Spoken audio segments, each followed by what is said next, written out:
Халатное отношение отдыхающих к окружающему миру сделало свое дело. Берег озера напоминал несанкционированную мусоросвалку. К счастью, нашлись неравнодушные люди в лице юных экологов. Учащиеся 12-й школы, они же воспитанники детского эколого-биологического центра, буквально в считанные минуты привели берег в более-менее надлежащий вид.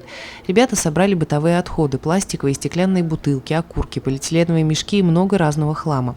Понятно, что все это дело рук взрослых, у которых экологическое воспитание, к сожалению, оставляет желать лучшего. А вот юные экологи, несмотря на свой возраст, прекрасно понимают, что природу загрязнять нельзя.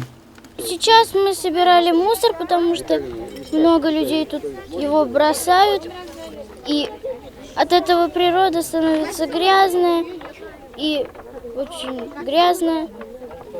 Много собрали мусор? Да, очень много. Тут где-то, наверное, пакетов 15.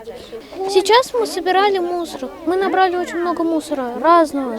Люди очень много закидали в воду. И очень много стекла. Мы ходили по берегам, собирали. И также в траве. Некоторые люди, не подумавши, бросают мусор, они не думают о природе. Тут много моют машины, а это очень часто приводит к загрязнению лесов. В воду очень много мусора бросают.